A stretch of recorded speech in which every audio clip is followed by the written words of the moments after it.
My entitled wife disappeared after a girls' trip.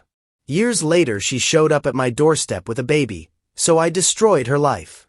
You know how people always say things like I never saw it coming? Well, that's exactly how it was for me. My wife and I were together for a solid 4 years, married for all of it. I honestly thought we had a good thing going. We had plans, a whole life mapped out, and for the most part one really thought we were on the same page. Now here's the thing, we both wanted kids, or at least I thought we both did. Right after we got married we started talking about it seriously. She'd always say how she wanted 2 or 3 kids, kept going on about what we'd name them, how we'd decorate the nursery, the whole thing. She'd even sit online looking at baby clothes and baby gadgets, planning this life with our future kids. It was kind of our thing to talk about it, something that kept us close. So we were excited, ready to start this next chapter together, and everything seemed perfect. But then we got hit with some bad news that just knocked the wind out of me. After a few months of trying to have kids, we went to a doctor to see what was going on. Long story short, it was me. My count was way too low, and the doctor basically told us that the chances of us having kids naturally were slim to none. It was like a punch to the gut. I felt useless. All those plans we had just gone in an instant. The news hit me hard, like really hard. I ended up in a pretty bad place for a while. Therapy eventually helped, but at the start I was a total mess. She seemed pretty supportive at first, saying it didn't matter and that she'd be happy with just the 2 of us. But even from the beginning there was something off about how she said it. It's like she just dropped it way too quickly. One minute she was all about having a family, and the next, she's saying she didn't need kids to be happy. Now, don't get me wrong, I get that people changed their minds. But her whole attitude felt weird to me.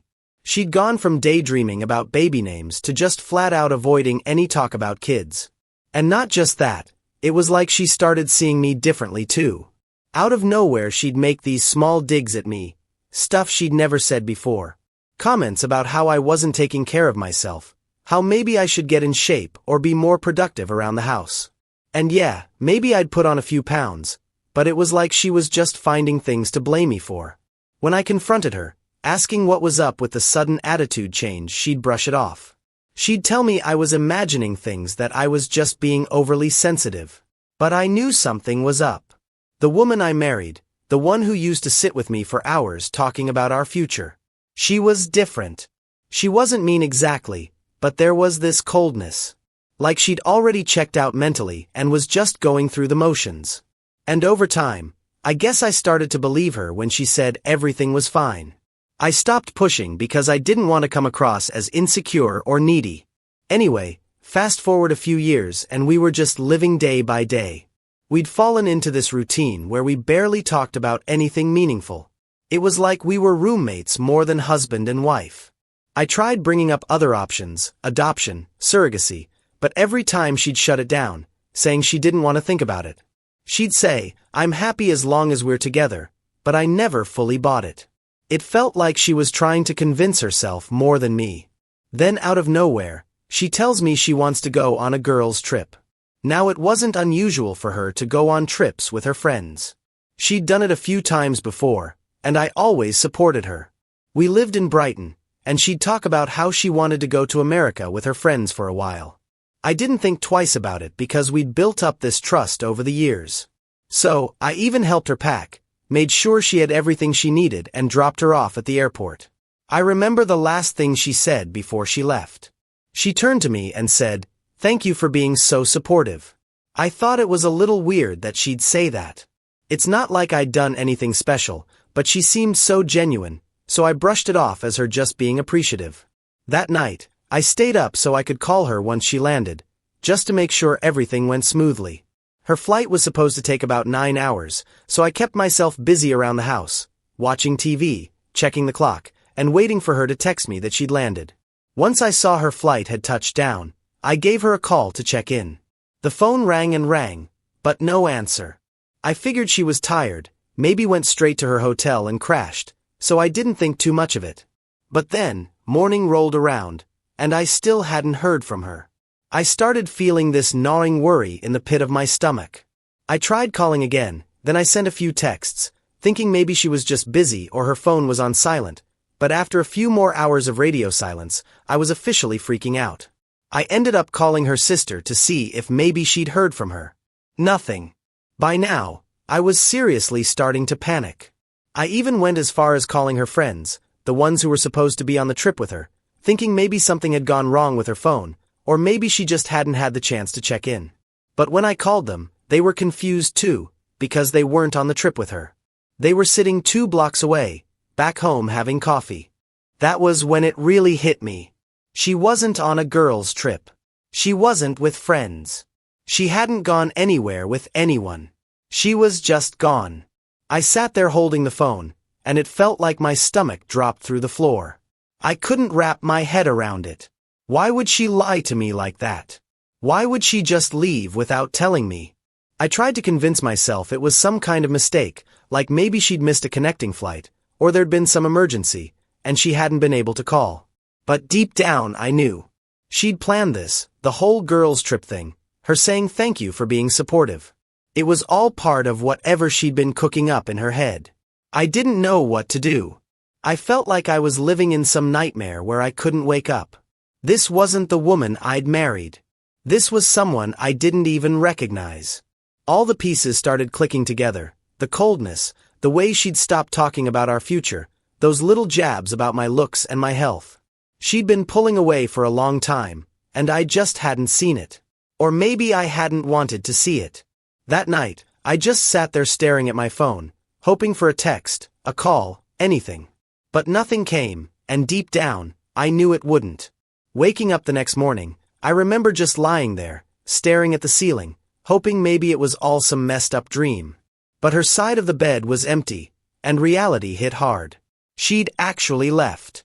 She'd packed her bags and vanished, and all those reassurances I'd told myself the night before, that maybe she was delayed or her phone died. They didn't hold up anymore. It was obvious she'd planned this and wanted out. The first few days, I was in total denial. I'd keep calling her phone, hoping I'd hear her voice on the other end, maybe get an explanation. I even left messages. I didn't know what to say half the time, but I kept leaving them, hoping something would get through to her. But all I got was silence, which somehow made it feel worse. It's like I was left to figure it out on my own, with no idea what went wrong, like I was a stranger to her all along.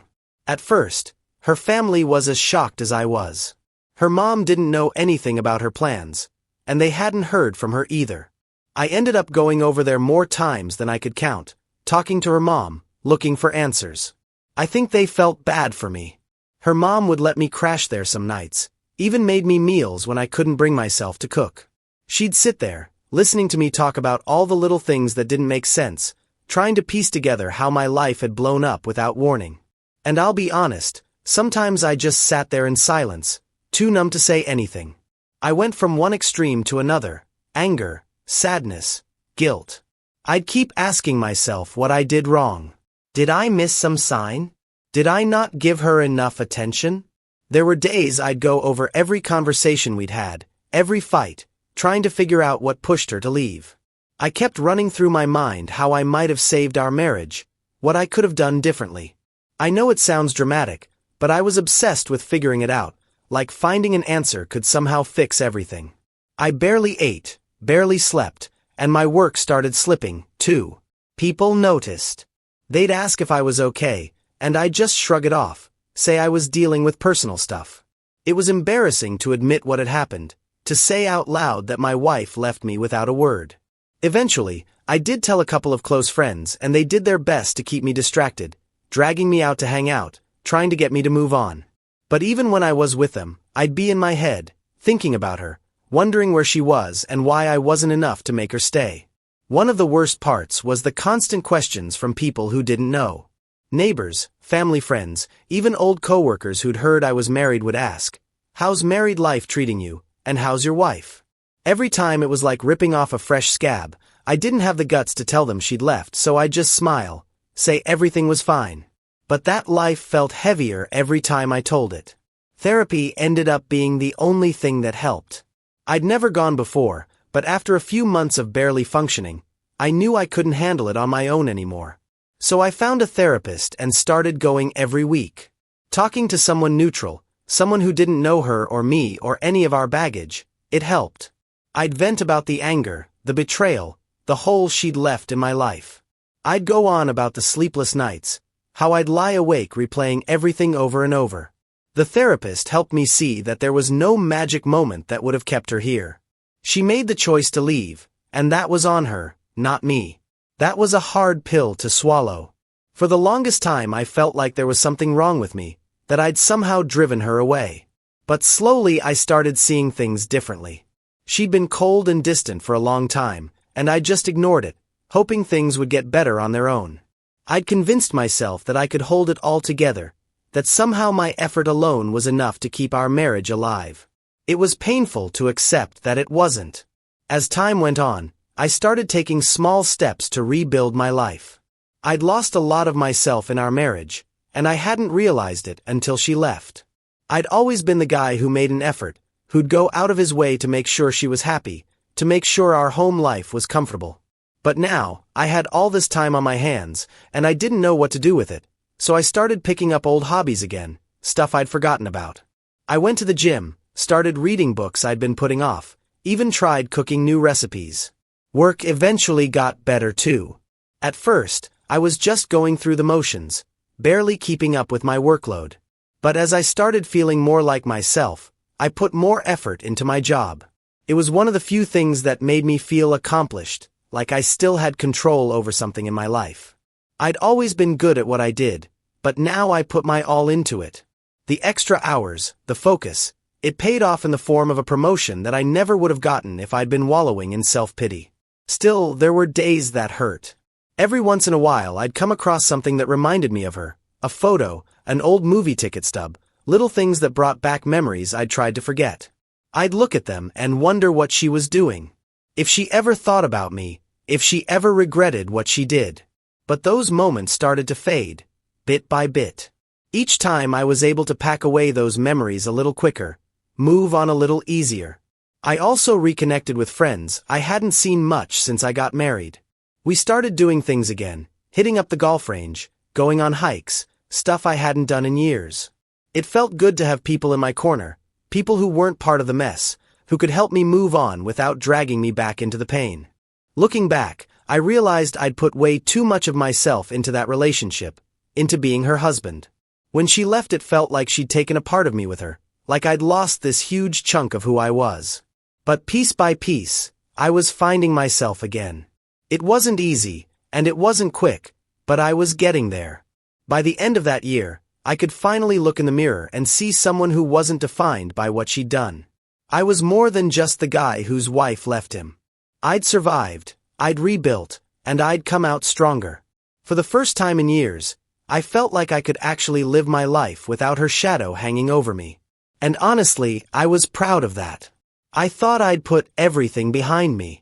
Life had finally started feeling normal again, or at least as close to normal as it could get after all that mess.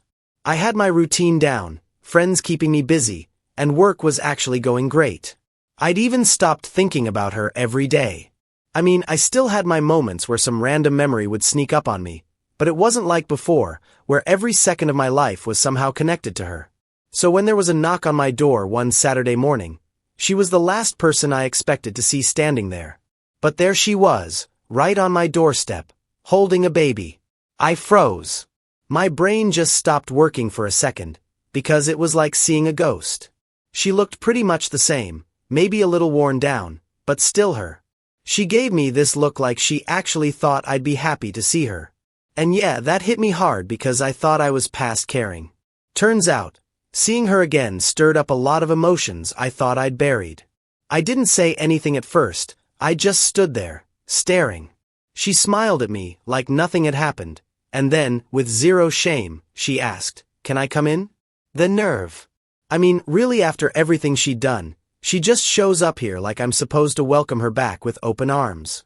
But I kept my cool, told her, "No, you can stay right there and explain."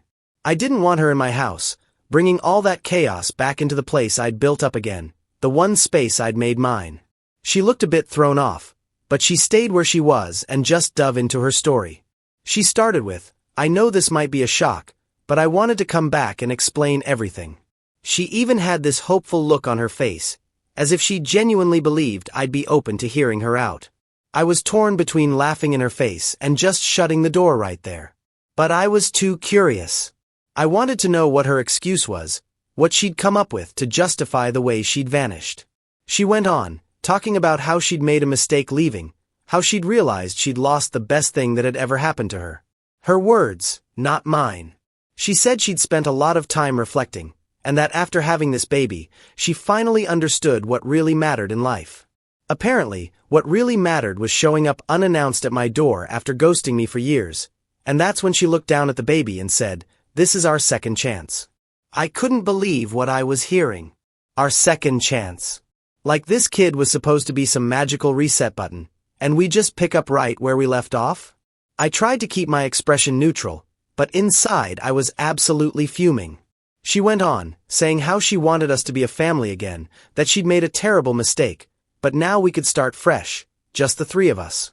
Finally, I asked the one question that had been eating at me since she showed up. Why did you leave? I kept my voice as steady as I could, but I wasn't sure how much longer I'd be able to hold back. I'd spent years trying to understand, torturing myself with all the possibilities, and now that she was here, I needed to hear it from her. She hesitated, looking down at her feet like she was ashamed, but eventually, she told me the truth, or what I assume was the truth. She admitted she'd left because she wanted a kid, and since I couldn't give her one, she'd found someone who could. She actually said it like it was no big deal, as if she hadn't shattered my life, as if I was supposed to just nod and accept it. She explained that the guy she'd left with didn't stick around, but by then she'd had the baby and realized she wanted me back, just like that. Simple. I took a minute to process what she was saying. Here she was, admitting that she'd abandoned me, ran off with some guy, had his kid, and now expected me to be okay with it, like I'd just forgive and forget. I told her, so you left, found someone else, had his baby, and now you think you can come back and pretend like nothing happened? She started crying, saying she was sorry, that she'd made a huge mistake, but that didn't move me at all. She kept saying how she realized that I was the one she truly loved, and that we were meant to be together. Honestly, it was hard to keep a straight face. I couldn't believe how delusional she sounded. This wasn't love, this was desperation, and I could see it all over her face. Then she tried to guilt-trip me, going on about how it wasn't easy being a single mom, how hard it had been for her. She actually tried to make herself the victim in all this, as if her choices hadn't led to exactly where she was now. She told me she needed my support, that she was ready to make things work this time. The whole time I just kept thinking, who does she think I am? I stood there, taking it all in, but at this point, I was done listening. I told her straight up, look, you made your choice a long time ago, and now you have to live with it. There's no second chance here. She looked stunned, like she'd never even considered that I'd say no, like she really thought she could just waltz back into my life because it was convenient for her. And then, just when I thought she'd finally get it and leave, she got mad. Her tone changed, and she started yelling at me saying I was being selfish, that I owed her a chance to make things right. She said that if she'd wanted to, she could have divorced me back then and taken half of everything. She even had the nerve to bring up the house, saying it should still be hers. It was like her true colors were coming out right in front of me, and I felt this wave of relief. I was finally seeing her for who she really was. I didn't argue with her. I didn't raise my voice. I just looked at her and said, "We're done. You wanted a different life, and now you have it. This isn't my responsibility anymore." With that, I shut the door in her face, cutting off whatever final word she had left. Standing there, hearing her muffled shouts from the other side of the door, I felt this strange calm wash over me. She could knock, yell, cry, whatever. But I knew I'd never let her back in. The woman I'd loved, the woman I'd married, she was gone. And in her place was this stranger who thought she could pick up the pieces when it suited her. I walked away from the door and sat down, feeling lighter than I had in years. After I slammed the door on her, I thought that was it. I figured she'd get the message and just leave. But no, instead she started banging on the door, yelling all kinds of things. I couldn't believe the nerve. There I was, in the one place that was mine, the one place I'd managed to rebuild from the mess she'd left me in, and she had the audacity to stand there demanding I listen to her. At first, I thought about ignoring it, just letting her scream until she got tired. But then I got curious. I wanted to hear what kind of reasons she'd come up with this time, so I opened the door just a crack, enough to show her that I was listening but not letting her in.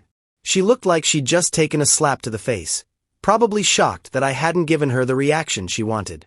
She launched into this whole monologue about how she was willing to forgive me for slamming the door on her and how she was ready to start fresh, like we were just having a normal spat, not dealing with her abandonment. She kept going on about how we could make things work if we both put in the effort. At that point, I couldn't hold back. I laughed, actually laughed, because the sheer nerve of this woman was beyond anything I'd ever seen. She looked furious when I did that, like I was supposed to feel bad for not taking her seriously. I told her, "You left. You had your chance and you threw it all away. I'm not just going to pretend none of that happened because you feel like it." Her face went red, and she started saying things like, "You don't understand how hard it was for me." She went on about how she'd been so lost after leaving, and how she'd realized too late that she'd made a mistake. But I wasn't buying it. I told her that leaving was a choice she made. She had planned it, lied about it, and then went through with it. Her regret didn't mean anything now, and that's when she snapped. Her whole tone changed. She dropped the sad, remorseful act and started going off on me, saying how I was being unfair, how I didn't have the decency to give her another chance. She actually had the guts to say, if I'd wanted to, I could have taken everything from you back then. I could have taken half of everything you own. I just stood there, amazed. This woman, who'd left me without a word, now thought she was entitled to some kind of reward for not trying to ruin me financially, like she deserved credit for not being as terrible as she could have been. I told her, so what? Am I supposed to be grateful? Grateful that you only ditched me and didn't take my stuff with you? She stared at me, her face a mix of anger and something else, maybe desperation, maybe guilt. But honestly, by that point, I didn't care. I was just done. All those years I'd spent feeling guilty, questioning myself, wondering if I was somehow responsible for her leaving, they melted away right there. I finally saw her for who she was, and it felt like the weight I'd been carrying around was finally lifted. She wasn't done though. She started pacing on my porch, ranting about how I'd never find anyone like her, and how I'd regret not giving her another chance. She actually tried to make me feel like I was the one who was missing out by not taking her back. It was bizarre. Here she was, the one who destroyed everything we had, acting like I should be begging her to stay. When she saw that I wasn't budging, she got even louder, going on about how I'd forced her to leave in the first place. She claimed that if I'd been more understanding about the whole kid thing, none of this would have happened. Apparently, according to her logic, my inability to give her a child meant I had failed her as a husband, which somehow justified her running off to have one with someone else. The mental gymnastics were impressive, honestly. I couldn't believe she was trying to pin her choices on me. I told her flat out, "Look, if you wanted a kid that badly, you could have told me the truth. You didn't have to lie to my face and pretend everything was fine while planning your exit." She had nothing to say to that. Just stared at me like I'd slapped her. But I didn't let her get a word in. I went on telling her, "You made that choice, all on your own. And now you've got to live with it. That's not my problem." She tried one last angle, switching back to her sad face, asking me to think about the child and how I was being unfair by turning my back on him. She had the kid in her arms, and she actually used him to guilt-trip me like I was the bad guy here. But I wasn't falling for it. I told her, "I don't know that child. I have nothing to do with him. He's not mine and neither are you." And that was it. I could see the realization finally sinking in for her. She knew I wasn't going to change my mind, that there was no way I'd let her back into my life. I could see the anger fading, replaced by something else, maybe actual regret, maybe just frustration. But it didn't matter to me.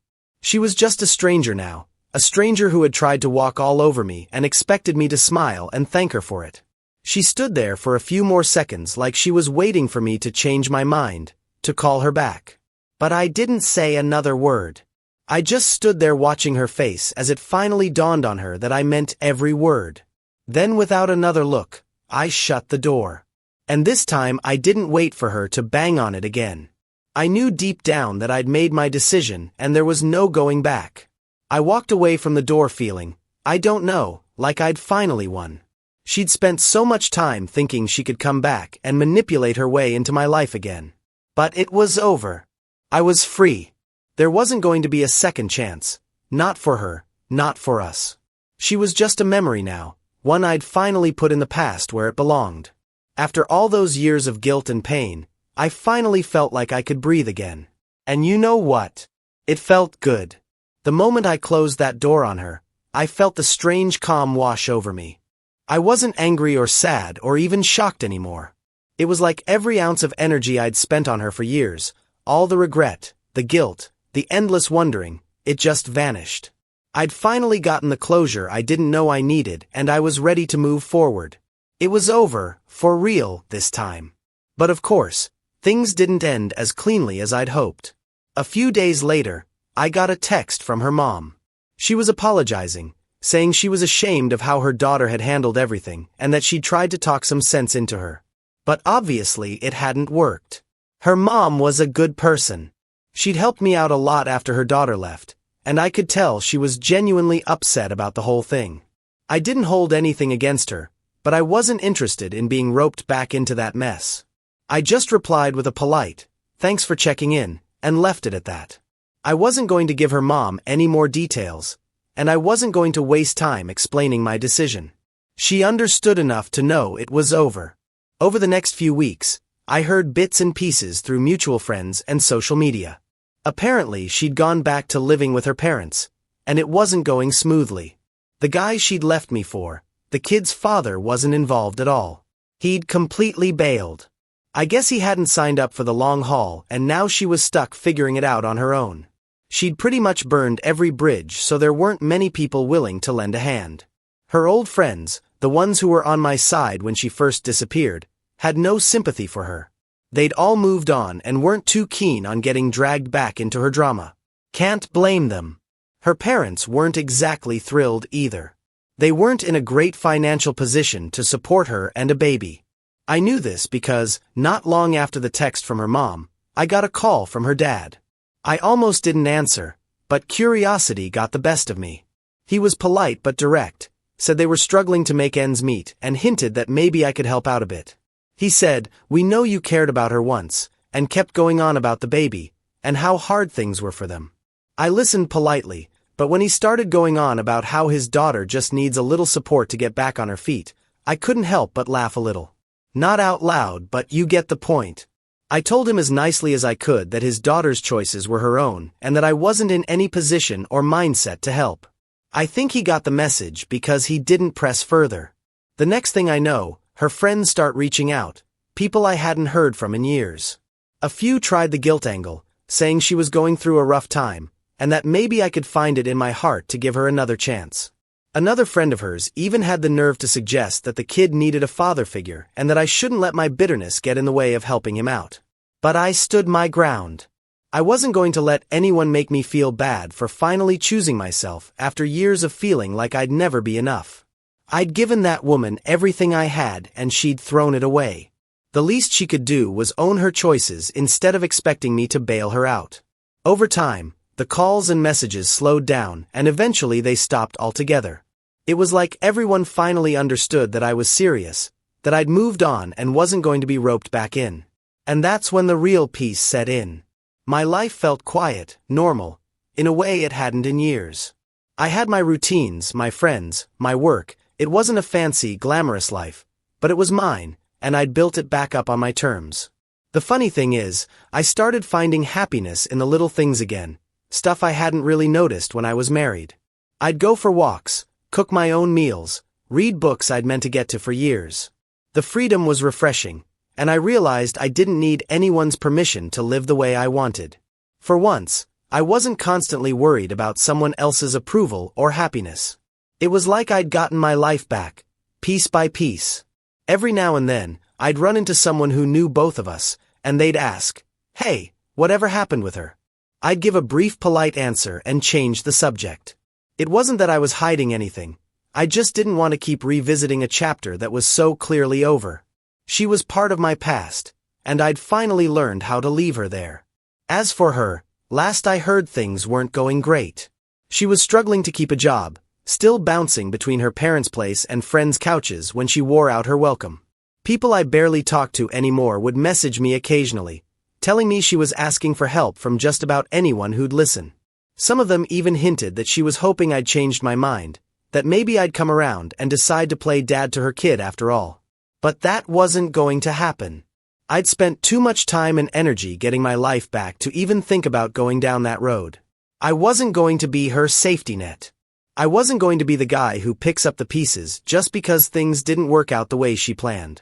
I was done with that chapter, and nothing was going to drag me back. In the end, I feel like I got the closure I needed. She'd made her choices, and now she was dealing with the consequences. And me. I finally felt free, truly, genuinely free. In a way I hadn't felt since the day she left. I was done letting her shadow hang over my life. I'd moved on, and I was content. Not happy in some big, dramatic way, but quietly, peacefully content. And you know what? That was enough.